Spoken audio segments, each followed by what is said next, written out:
Black people have a problem with cops that is unique to black people in the United States right now. White people do experience problems with the cops too. Lots of people have problems with the cops. That's across the board. But there is a specific issue that black people specifically have in regards to the cops that affects them more than it does the other races. So that's what Black Lives Matter was kind of like created to address. There's been massive discrimination in the United States in the past against certain classes. Why do you think they're protected now? Why would we make these laws if people were already choosing to respect everybody and to just do what would maximize profits? So I first heard of the YouTuber Destiny about 3 months ago. I watched a few of the debates he was having with prominent right-wing personalities, and I could see from the comments he was getting that he was reaching through to a lot of at-risk white guys who were coming close to being pulled into the ideological black hole of the alt-right. And, I've covered the alt-right pipeline and fascist online recruitment on this channel, so it seemed like very important work to me. Now, as I was watching, I quickly became aware of some of the limitations of his rhetoric. As great as he is at sparring with reactionaries, he's just not anti-capitalist, he's not revolution-minded, he's a liberal. And he's doing some important work in disrupting the alt-right pipeline, that's for sure, but he's just not a leftist by any means. Now, to be clear, I'm not attacking Destiny here. I think he'd agree with everything I just said. I'm just trying to tell the truth as I see it. Destiny is not a leftist. Even though he's doing important work, he's deprogramming fascists, and that is valuable to the left, he's not a leftist. And of course, I'm not the only person to make these observations. I've seen threads erupt on BreadTube and Discord time and time again discussing the role that Destiny's been playing. And time again, I see the same sentiments echoing around in these leftist spaces. Nobody else is doing the work that he's doing. Nobody else is confronting fascists directly in quite the same way as Destiny.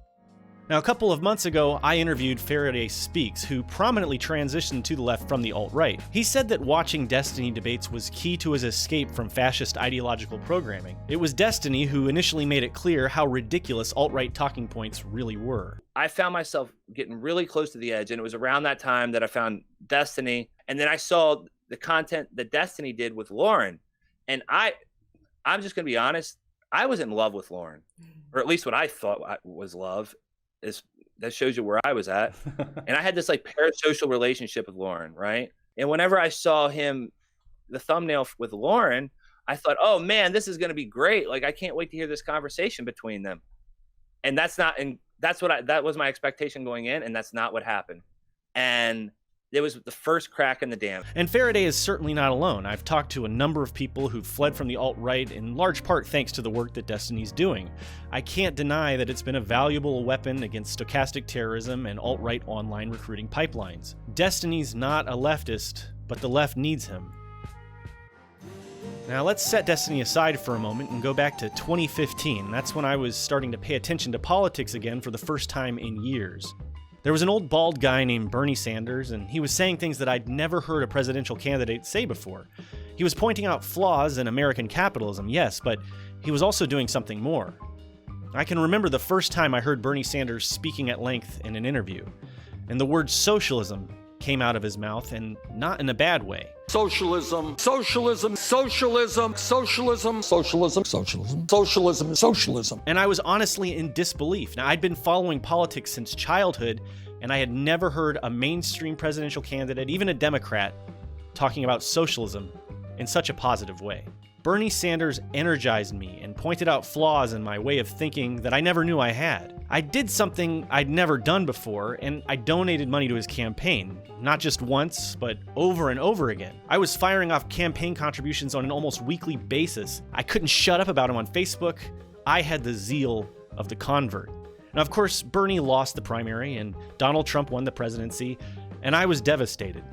The way Bernie lost and the way Trump won, it just seemed like such bullshit, and Bernie Sanders' speeches had chipped away at my faith in the United States of America, and then Trump's victory shattered what remained with one harsh blow. Socialism. If it weren't for Bernie, it's very likely that I wouldn't have paid much attention to politics in 2015. I probably wouldn't have given much of a shit about Trump's election. Hell, I might even have supported him. But Bernie, in the way that he normalized the word socialism and the way that he talked about capitalism, he unlocked something deep inside me. And I met people through all my online campaigning for Bernie, and they exposed me to even more radical ideas. And that's how eventually I became an anarcho-communist, and it didn't take long. Now, Bernie Sanders is not a communist, and let's make that clear. He's not a revolutionary, not even close. he's a reformist, and as critical as he is of capitalism, he's not calling for capitalism's dismantling. He's not a prison abolitionist. He has some foreign policy positions that are downright onerous. He's pretty left for a liberal, but he's a liberal. He's not a leftist. And yet, if it weren't for Bernie Sanders, I am fairly confident that I would never have discovered the left. And I know I'm not alone. I've talked to dozens of other leftists who share similar stories. Bernie Sanders has been a vital gateway to the left for countless comrades. Bernie's not a leftist, but we need him. Destiny's not a leftist, but the left needs him. The logic seems sound. It's always seemed sound, which is why I've never been very critical of it, even though I've always had a little tingling of doubt when it comes to relying on non-leftists to do important work for our movement. With Bernie, I've always wondered how many potential comrades are getting blocked from joining the left because Bernie is giving them false hope that the system we have can be reformed. How much revolutionary potential are we missing out on because Bernie is telling people that the United States of America, as it is salvageable? How many people trust Bernie when he says, capitalism does a number of things very well. It helps create an entrepreneurial spirit, it gets people motivated to come up with new ideas, and that's a good thing. How many people trust Alexandria Ocasio-Cortez when she says, when we say tax the rich, we mean nesting doll yacht rich, for-profit prison rich, Betsy DeVos student loan shark rich, trick the country into war rich, subsidizing workforce with food stamps rich? Because that kind of rich is simply not good for society, and it's like 10 people. These left-leaning liberal politicians are doing some great work in pointing out some of the flaws of capitalism, but they don't bring the message home. They're not revolutionaries, they are reformists. But like everybody says, we need them? Recently, Destiny has had some very bad and anti-leftist takes on Twitter, calling workers stupid and saying landlords are vital because they contribute houses for people to live in. Because, of course he would. He believes in capitalism. He's a liberal. I personally was not shocked or surprised to find out that Destiny believes that workers are incapable of self-government and that landlords are somehow a prerequisite to people living in houses because he's a liberal. He's a reformist. He believes in the system we have. He's not a revolutionary. He's not a leftist. But we need him? I wasn't surprised when Destiny made those tweets, but they did set something off inside of me. A lot of those fears and doubts about relying on liberals for our movement began to crystallize, and I started to see the downsides much more clearly. So I did what any red-blooded 21st century communist would do. I fired off a half-baked tweet storm without giving it very much thought at all. So now come with me on a Twitter adventure. I'm going to start calling people like Destiny Stepneys. Stepney was the original manufacturer of miniature spare tires, and the word is still used in India and a few other places to refer to such small spare tires. Some folks are doing good things that benefit the left, but ultimately they don't share our values enough to carry the movement forward, and other words shouldn't really be considered trusted, comrades, etc. i.e., Destiny is doing a pretty good job confronting and deprogramming fascists. We have many examples of former alt-right fascists saying Destiny moved them away from fascism through his debates. But he's anti-worker and constantly derides leftists. See also Bernie Sanders. Sanders has been very important for normalizing the word Socialism. and served as a gateway to the left for many people, myself very much included. But he has yet to explicitly denounce capitalism, and he has a lot of problems in terms of foreign policy. AOC is similar. There are a lot of these types of Stepneys who are doing good work for our movement, even though they aren't really of our movement. Very similar to a miniature spare tire, it's moving us along and accomplishing what we need, but we really need to be looking to replace them as soon as possible with full-sized tires that can move us forward more efficiently and permanently. We need a real leftist replacement for Destiny, who does what he does, only better, and with leftist principles. We need mainstreamable candidates who are like Bernie and AOC, but vocal advocates for dismantling capitalism. We probably can't find these replacements immediately, but that should be the mid-long-term goal. We won't be able to get to our final destination with Stepneys. /thread. Needless to say, the responses to this thread were mixed. I won't read most of the negative comments word for word because I don't really want to call anybody out, and a lot of the criticism was fair, but here are some of the adjectives that were used to describe my Stepney idea. Scary, icky, disconcerting, disgusting. This criticism mostly had to do with the fact that I was comparing human beings to objects which are used and replaced. Which, I mean, fair enough, I guess. I certainly didn't intend such a literal reading of the metaphor, but if that's where people are going in their heads, then maybe it is a bad metaphor. Now, other people had deep objection to the word replacement. One person said we shouldn't be aiming to replace people, but to have our support for non-leftists superseded by support for leftists. I mean, to me, it seems like there's already a word for that, and that word is replace, but okay, I guess a little more nuance is probably warranted. And then there's one Twitter exchange that really gave me pause, and that's the one that I had with V1 Janitor. I'm a huge fan of T1J. He has a fantastic YouTube channel. He's highly intergaging. I have a lot of respect for the guy, so my heart sort of sank when I saw his retweet of my thread. Intriguing to read as a Stepney myself, I guess. When we get replaced, where do we go? This is why it feels weird when people say that I'm part of BreadTube. This sounds almost culty to me. So now we can add culty to our list of flattering adjectives of my Twitter thing. T1J and I went back and forth a little bit, and I think we found at least a semi-peaceful resolution. I mean, T1J did heart one of my comments, so I think that means we're cool. Are we cool, T1J? I hope so. But his words really did stick in my craw. I was getting a little annoyed by all the semantic wrestling I was going through with all these replies. Why were people getting so caught up in these little words and not trying to engage with the larger point that I was trying to make? And then it occurred to me, words matter. I mean, they really matter. And that's what this is all about.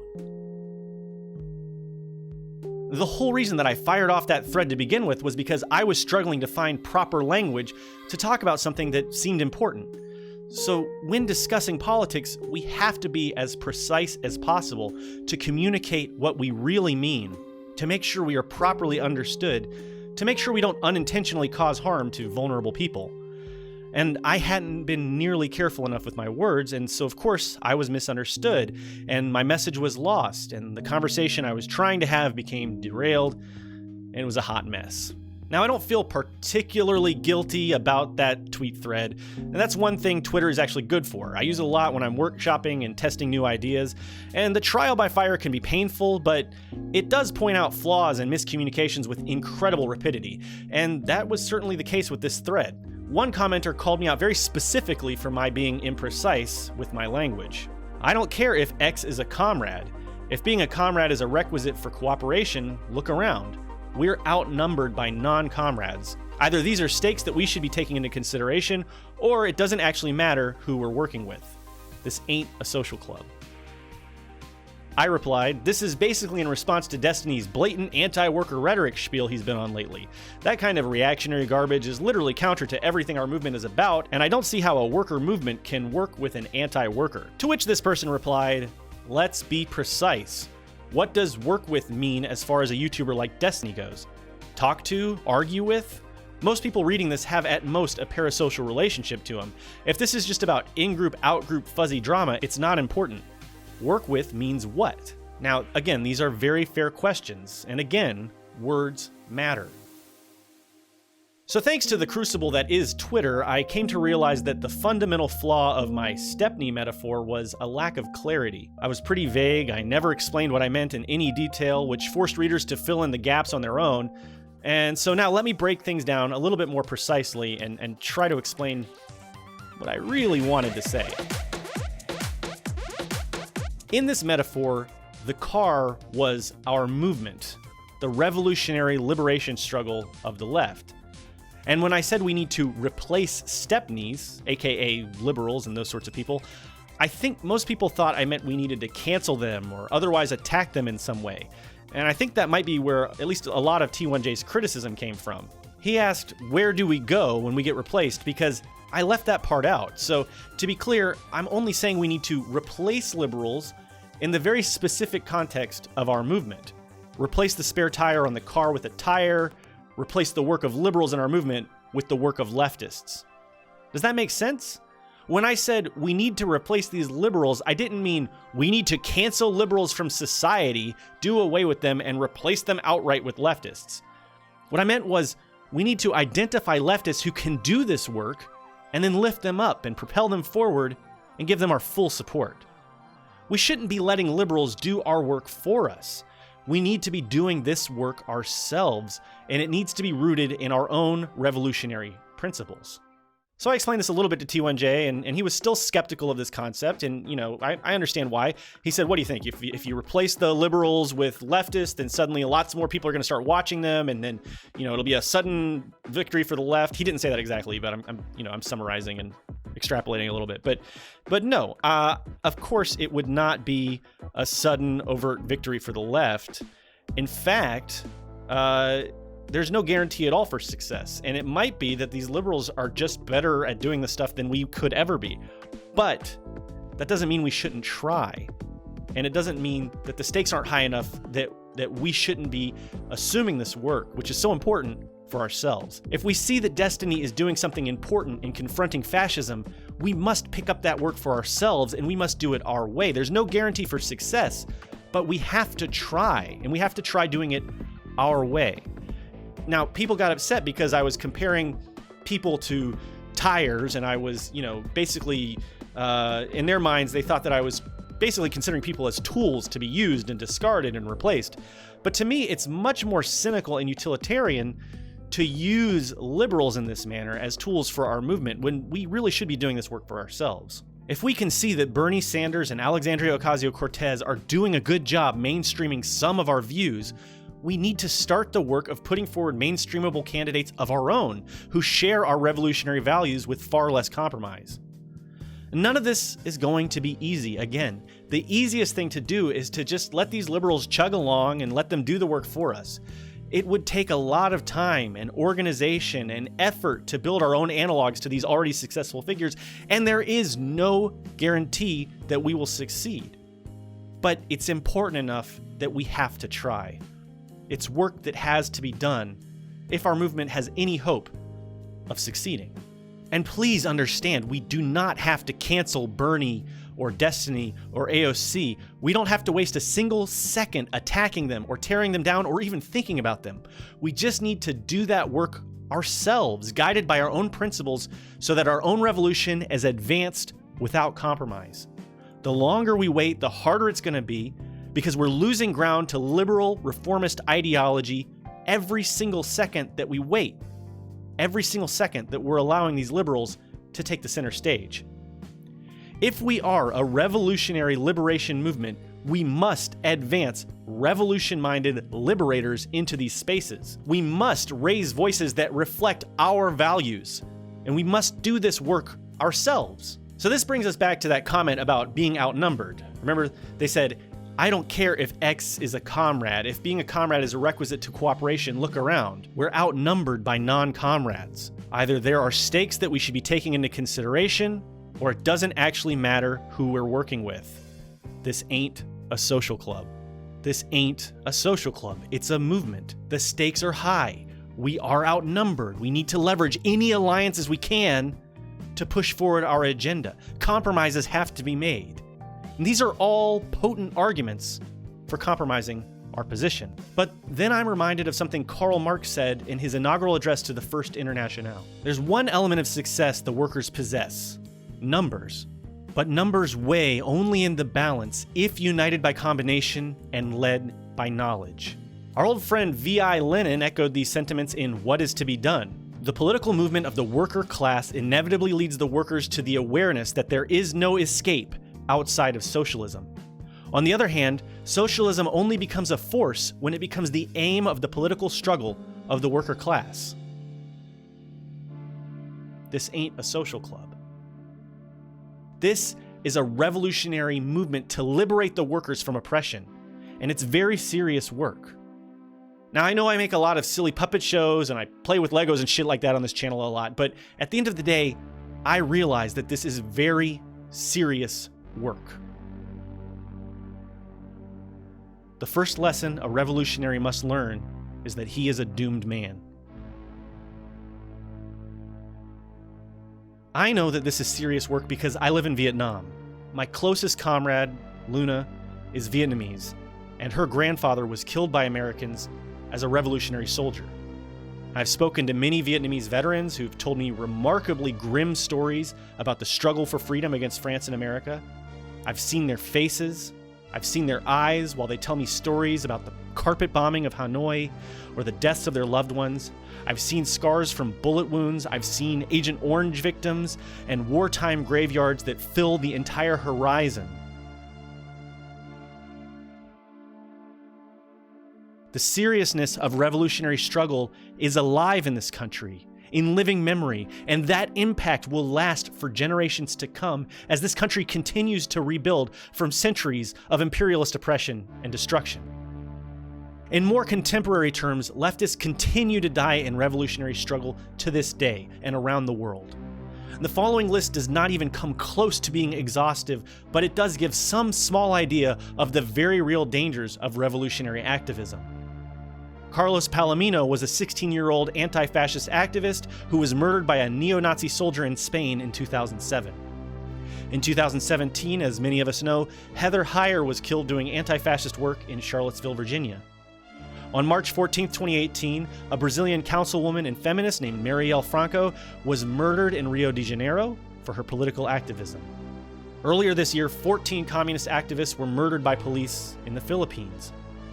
And dozens of leftist revolutionary fighters from around the world have been murdered fighting against ISIS and the Turkish fascist oppression that exists in northern Syria, also known as Rojava, including a friend of leftist YouTuber Badmouse. And I'm going to share this clip. It's a very personal clip, but I think it's very important and it really drives home how serious this really is. Anna Campbell, who I'd come to know from working at the anarchist bookshop in Bristol, was killed in Syria last year, where she had gone to fight with the Yipaj. This was a shock and very saddening for me, because I'd not even known she'd left and wondered why she wasn't coming back to the bookshop. Anna was also the first friend in my life that had been killed. That's where it really cemented it for me. Politics is serious. It's no longer a matter of just picking a label. When a revolution comes around, our friends are going to be dying on a weekly basis, and there isn't going to be enough time to squabble over theory and practice on Twitter, about how the future might view us, about whether or not something obeys the precise philosophy. We're going to have to keep fighting. And for that, we need to be prepared with the most effective forms of taking on our enemies, not just liking ideologies because we can.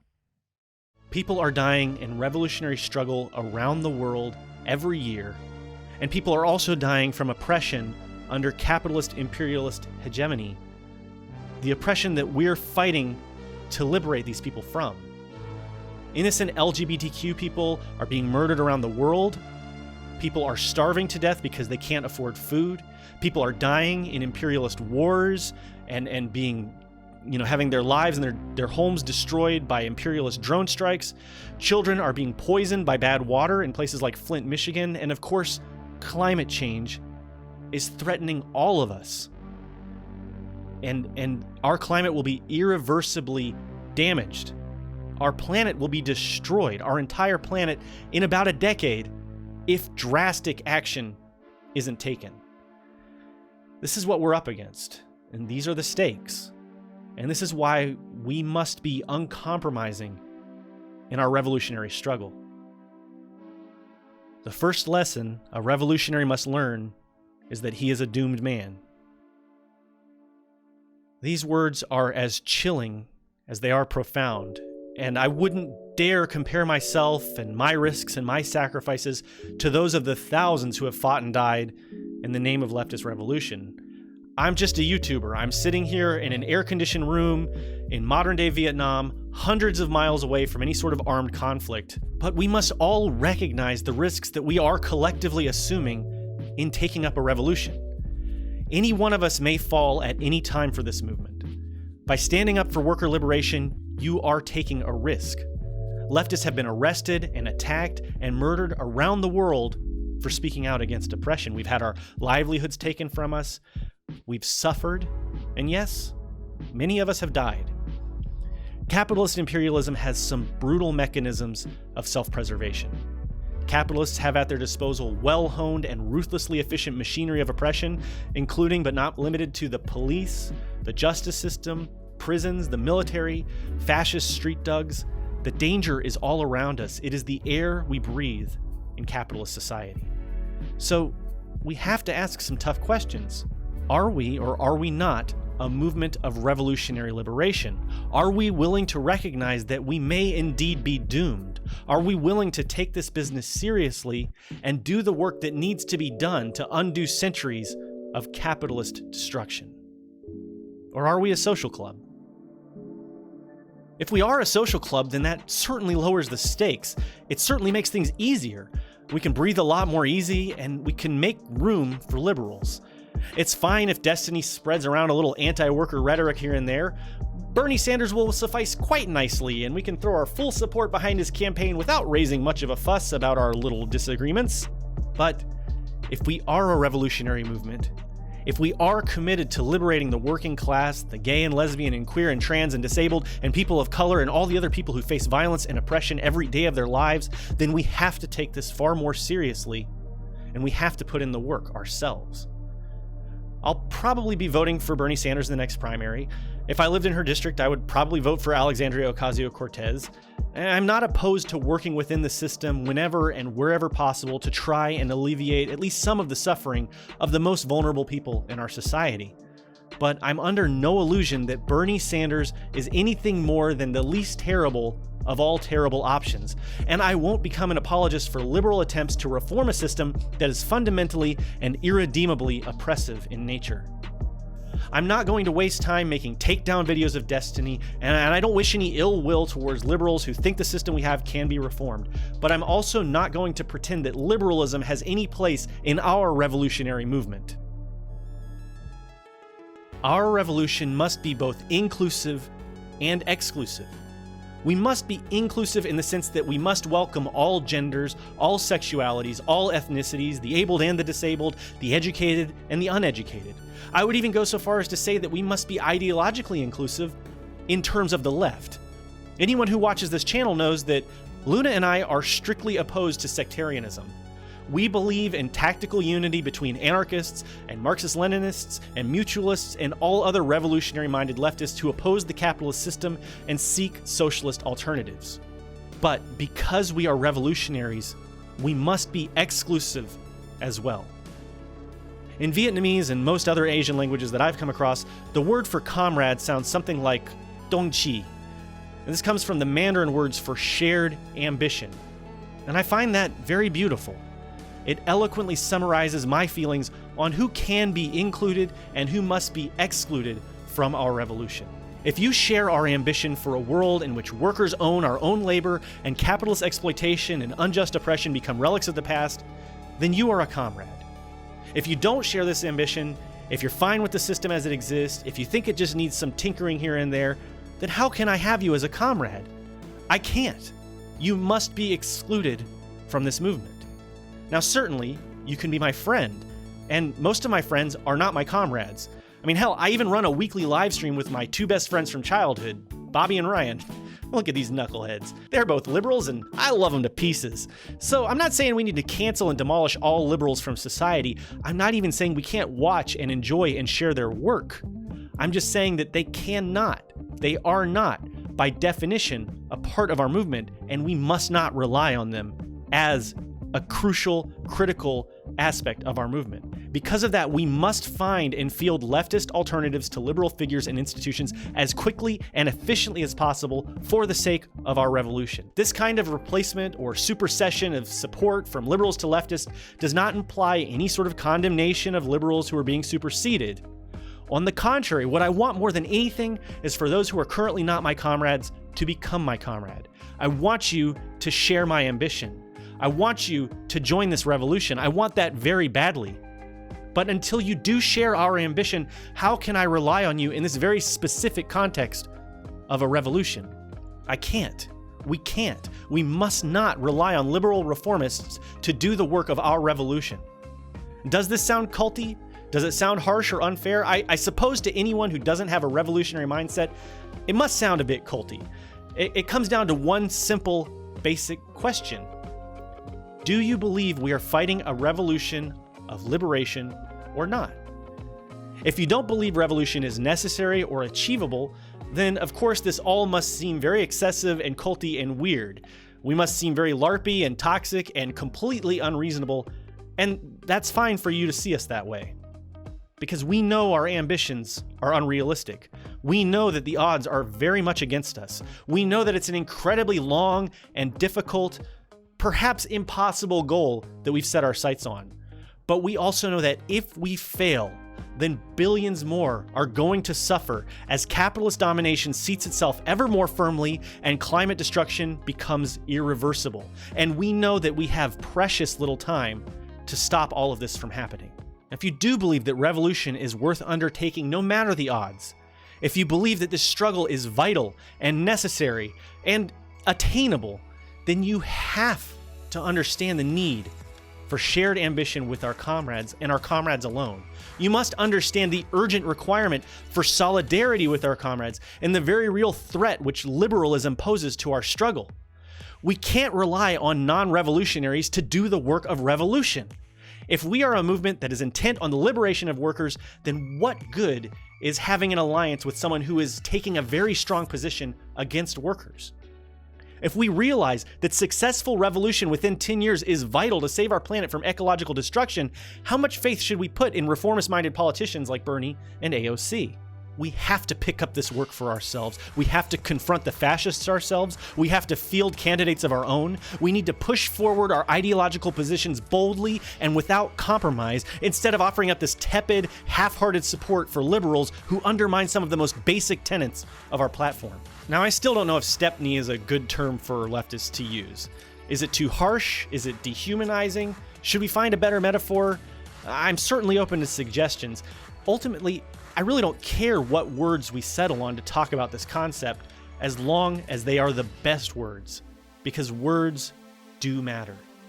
And the words that we share with the workers of the world must be the best words. The best words. If we are to have any hope of achieving our revolutionary aims, we must be precise with our language, and we must communicate the underpinnings of our ideology clearly and without compromise. And liberals, so long as they are compromising and as long as they are opposed to those very underpinnings, well, they're simply not up to the task. As Rudolf Rocker wrote, the wider the circles which are inspired with the idea of a reorganization of society in the spirit of freedom and socialism, the easier will be the birth pains of the coming social revolution. By allowing liberals to water down the message of our ideology, we are ensuring far more pain and violence over a longer period of time. And this is why it is so vital that we communicate our ideology clearly and without compromise. If we continue to compromise our most basic ideological principles for the sake of watered-down alliances with liberals, what hope can we possibly have of attaining revolution in the very short window of time that we have left? Should we really be making so much room for liberals who contradict the most essential aspects of our struggle? Or should we be throwing the full weight of our efforts into building platforms and supporting comrades who fully share in our revolutionary aspirations? Do we have revolutionary aspirations? Or is this just a social club?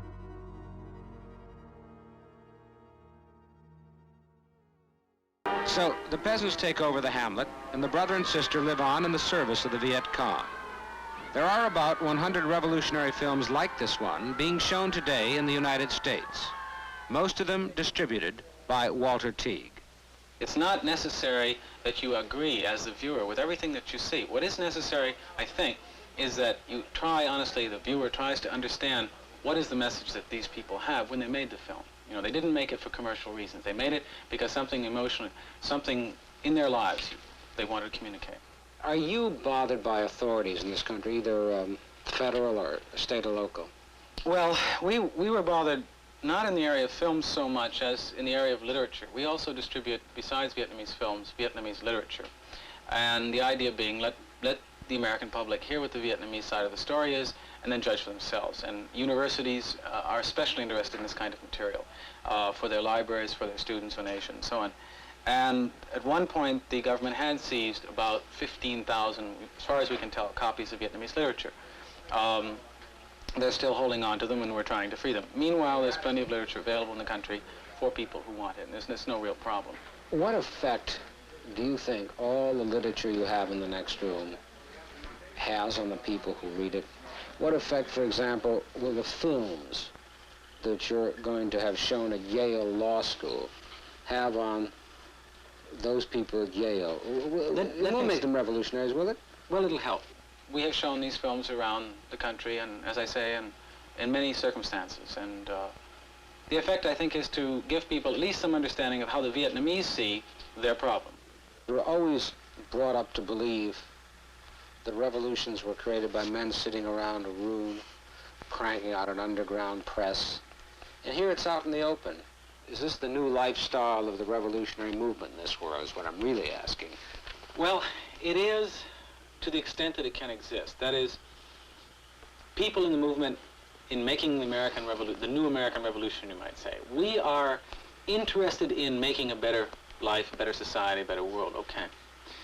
Now, we are permitted right now to do certain things in the open, to criticize the society, to try and change it in many ways.